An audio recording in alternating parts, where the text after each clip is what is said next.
we have Sambit Patra speaking live. Let me cut straight to that first.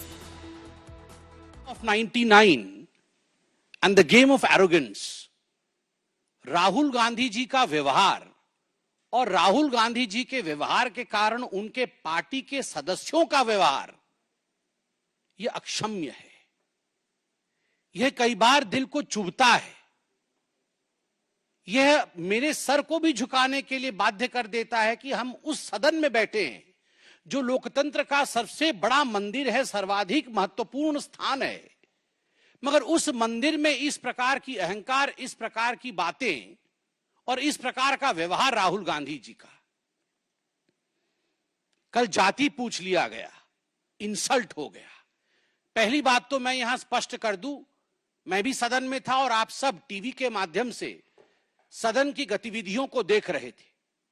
माननीय अनुराग ठाकुर जी ने जब अपने विषय को रखा, किसी का नाम नहीं लिया, किसी का नाम नहीं लिया। नाम नहीं लेते हुए उन्होंने कहा जिसकी जाति का पता नहीं वह जाति पूछ रहे हैं, तो केवल एक ही व्यक्ति को बुरा लगा। 543 मेंबर्स सदन में बहुत उपस्थित हैं, किसी को बुरा नहीं लगा, केवल एक व्यक्ति को बुरा लगा और उसके इशारे पे कांग्रेस के सारे सदस्य खड़े हो गए। क्यों? जाति क्या पूछ लिया, हंगामा क्यों बरप गया? जाति क्या पूछ ली, मतलब जाति के पूछने पर इस प्रकार का व्यवहार होगा? आज कांग्रेस के सांसदगण कागज फाड़ फाड़ के फेंक रहे थे। जो पार्लियामेंट के बिजनेस के कागज दिए जाते हैं, जो क्वेश्चन आवर के आपको क्वेश्चंस दिए जाते हैं, उसे फाड़कर गौरव गोगोई फेंक रहे थे स्पीकर के चेयर के ऊपर। किस लिए फेंक रहे थे? क्योंकि उनके नेता राहुल गांधी से उनको लगा कि राहुल गांधी से उनकी जाति पूछ ली गई है। मुझे तो बड़ा आश्चर्य लगता है, जो व्यक्ति हर किसी की जाति पूछ सकता है। आप पत्रकार हैं, कुछ दिनों पहले पत्रकारों की जाति पूछने का काम राहुल गांधी कर रहे थे। पूछ रहे थे आपका नाम क्या है, आपका नाम क्या है, बताइए आप किस जाति के। पत्रकारों की जाति पूछी जा सकती है, प्रशासनिक अधिकारियों की जाति पूछी जा सकती है कि ये हलवा सेरेमनी में ये जो अधिकारी खड़े हैं ये किस किस जाति के हैं, उनकी जाति पूछी जा सकती है। जजेस की जाति पूछी जा सकती है, पूछा जा सकता है। आप देख सकते हैं how many Dalits and Adivasis in high courts Rahul Gandhi asked in Pratapgarh. आप किसी कोर्ट में पेश होते हैं और वहां जाके जजेस की जाति पूछते हैं, प्रशासनिक अधिकारियों की जाति, पत्रकारों की जाति, जजेस की जाति, और तो और सैनिकों की जाति आप पूछते हैं। आप कहते हैं कि हिंदुस्तान को यह जानने का अधिकार है कि किस जाति के लोग सर्वाधिक सैनिक के रूप में हैं, किस जाति को कितनी रिप्रेजेंटेशन आर्मी में मिली हुई, किस धर्म को कितना रिप्रेजेंटेशन आर्मी में मिला हुआ है। यह सब आप पूछ सकते हैं, मगर आपसे कोई अगर जाति पूछ ले तो मम्मी मम्मी मम्मी, मुझसे जाति पूछ लिया गया, मम्मी मेरा इंसल्ट हो गया। ये क्या मजाक बना के रखा हुआ है? मुझे संत कबीर का वो दोहा याद आता है, जाति न पूछो साधु की, जाति न पूछो साधु की, पूछ लीजिए ज्ञान, मोल करो तलवार का, पड़ा रहने दो म्यान। जाति न पूछो साधु की। राहुल जी साधु हैं? वो साधु होते तो उनकी जाति नहीं पूछी जाती। पूछ लीजिए ज्ञान, वो ज्ञानवान है। चलिए हम आपसे पूछ लेते हैं, जाति नहीं पूछेंगे आपकी, बताइए आपका ज्ञान। आपके ज्ञान का प्रदर्शन तो आलू से सोने और सोने से आलू और पता नहीं क्या क्या कह के आपने अपने ज्ञान का प्रदर्शन किया हुआ है। मोल करो तलवार का, पड़ा रहने दो म्यान। तलवार भी जंग पकड़ा तलवार है, जंगधारी तलवार है, और म्यान का तो पूछिए ही मत। न साधु है, न ज्ञानी है, न तलवार में धार है, और म्यान भी परिवार का है। और उसके ऊपर अगर जाति पूछ लिया गया उस व्यक्ति से, जबकि नाम नहीं लिया गया, फिर भी उनको लगता है उनसे जाति पूछ लिया गया, उस व्यक्ति से जो हिंदुस्तान में सबसे जाति पूछ सकता है, तो इसमें क्या गड़बड़ी है? मैं कल पार्लियामेंट में था, मुझे तो बड़ा आश्चर्य हुआ। तुरंत कांग्रेस के सारे सांसद खड़े हो गए और खड़े होकर उन्होंने कहा चिल्ला चिल्ला करके कि ये पवित्र सदन है, यहां पर किसी की जाति नहीं पूछी जा सकती। वाह, आप जाति जनगणना चाहते हैं और आप कह रहे हैं कि सदन के अंदर जाति पूछी नहीं जा सकती है, तो बाहर जाति कैसे पूछी जा सकती है?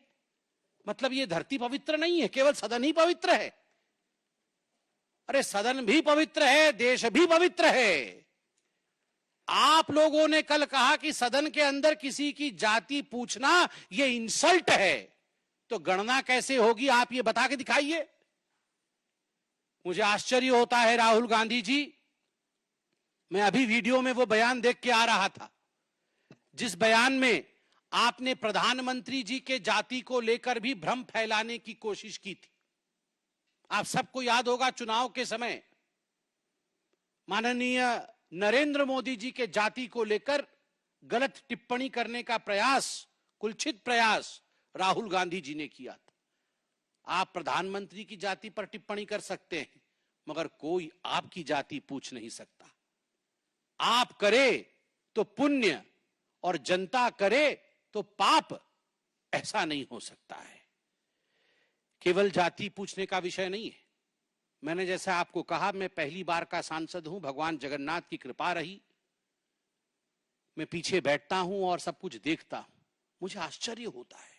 मुझे आश्चर्य होता है राहुल गांधी जी की सेंस ऑफ एंटाइटलमेंट पे। वो टी शर्ट और जीन्स पहन के आते हैं, मैं किसी कपड़े के ऊपर कमेंट नहीं कर रहा हूं। भद्रता, नम्रता, शीलता यह भी होती है। जेब के अंदर दोनों हाथ डाल के आते हैं। आप देखिएगा, आप ये वीडियो निकाल के देखिए कैसे आते हैं। जब सभापति महोदय, स्पीकर बैठे हुए होते हैं आसीन पे, पीठासीन होते हैं, उस समय राहुल गांधी दोनों जेब में हाथ डालकर जिस प्रकार डोल करके जिस प्रकार से वो आते हैं, वो केवल और केवल अहंकार की चाल है। The body language of arrogance of Mr. Rahul Gandhi speaks more than the words of Mr. Rahul Gandhi. उनके बॉडी लैंग्वेज में ही एरोगेंस झलकता है। मैं उनके भाषण को सुन रहा था, पहले भी सुन रहा था और इस बार भी सुन रहा था। पिछली बार भी तस्वीर लेकर आए थे, इस बार भी तस्वीर लेकर आए थे। सदन में कुछ कानून होते हैं, कुछ मर्यादा होता है। सदन में कुछ रूल्स होते हैं, कुछ प्रावधान होते हैं।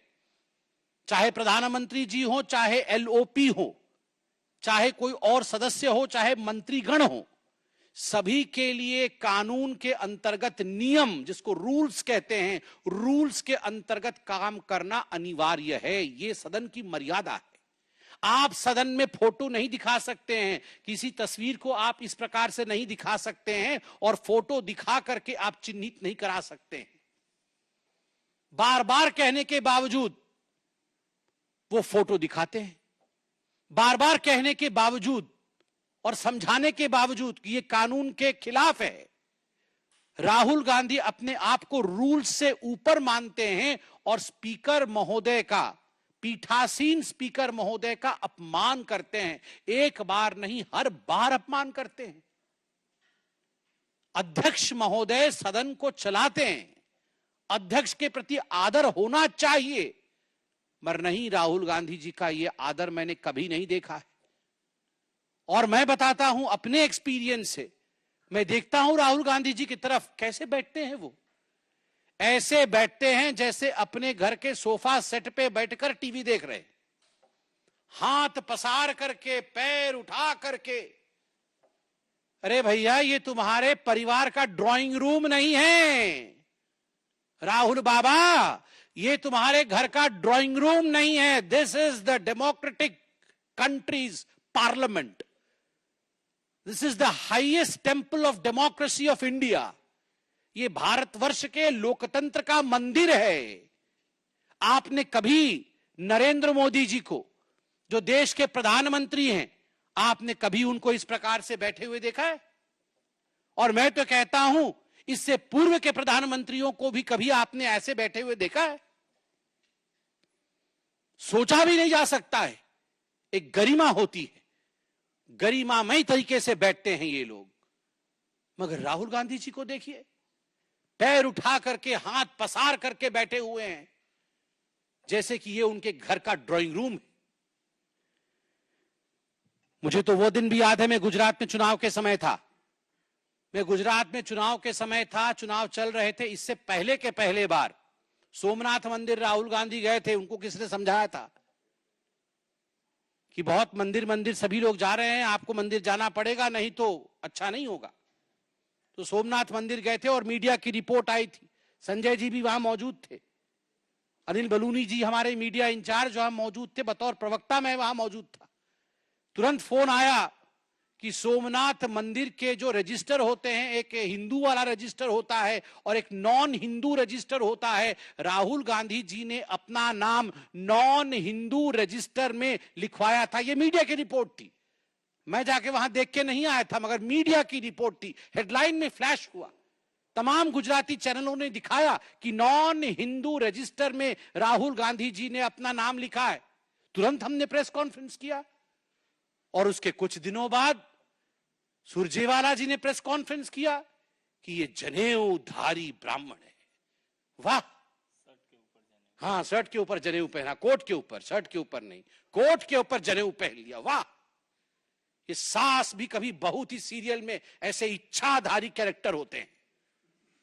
ये इच्छाधारी कैरेक्टर कभी सास भी कभी बहू थी, उसी कैरेक्टर उसी सीरियल में होते हैं कि नॉन हिंदू रजिस्टर से जब मन किया तो कोट के ऊपर जनेऊ पहन लिया। वाह, ये तो बहुत बड़ी बात है, समझाया जाए। This is a democratic country, every citizen has a right to question. If you question the caste of the army, Mr. Rahul Gandhi, if you have the audacity of questioning the caste of the judges, if you have the audacity of questioning the officers who appear in the photograph while presentation of the budget and the halwa ceremony, then we as common citizens have every right of questioning you. Kaun jaat ba? Kaun jaat ba? We have every right of questioning you. Why? Are you above that? Do you consider yourself entitled enough that you will not give reply to people? मुझे तो लगता है, और मैं वो भाषण भी सुन रहा था, ये जो बचकाने हरकत है राहुल गांधी के, फोटो दिखा दिखा के चिल्लाना, देखो देखो देखो देखो देखो, मम्मी मम्मी मम्मी मेरा फोटो हटा दिया अभी टीवी से, देखो देखो देखो मेरा माइक बंद कर दिया। ये बचकाने हरकतें बंद कर दे। कानून है कि आप फोटो नहीं दिखा सकते। जब आप फोटो दिखाएंगे तो स्वाभाविक रूप से लोकसभा टीवी आपकी तस्वीर नहीं दिखाएगी, क्योंकि कानून का उल्लंघन है। This is against the rules which have been laid down by our forefathers on the floor of the parliament. If you do not abide by the rule, you cannot cry. You cannot cry, "Mummy, my photo has not been shown on the TV." This is not the way you behave. And then you say, there is a rule, you cannot take names. The people who are not present, who are not member of the August House, you cannot name them. I was listening to Nirmala Sitharaman ji yesterday. Look at the graciousness of ma'am. She did not take the names of anyone excepting 2 names जिनको उन्होंने एक्कोलेड्स दिया, प्रणाम किया, कि उनके पिता और उनके सुपुत्र के मृत्यु के पश्चात भी हलवा सेरेमनी में वो अंदर गए और कुछ दिनों के लिए वो अंदर बंद रहे, अंतिम संस्कार तक में जा नहीं पाए। जो बेटा अपने पिता के अंतिम संस्कार में जा न सके, जो पिता अपने पुत्र के अंतिम संस्कार में जा न सके, क्योंकि वो देश की सेवा कर रहे हैं, एक बेसमेंट में बंद होके काम कर रहे हैं, उस पिता से, उस बेटे से आप पूछ रहे हैं कि तुम्हारी जात क्या है, तुम ऊंची जात की हो या और किसी जात के हो, और तुम्हारा अधिकार नहीं है इस फोटो में आने का। What is this behaviour Rahul Gandhi ji? और आप पूछ रहे थे मैं उनको एक्रोनिम दूंगा, A1 A2। मेरा तो मन कर रहा था कि मैं भी नियम भंग कर दूं और खड़ा हो जाऊं सदन में और कहूं, सर A1 A2 तो ऑलरेडी अलॉटेड है,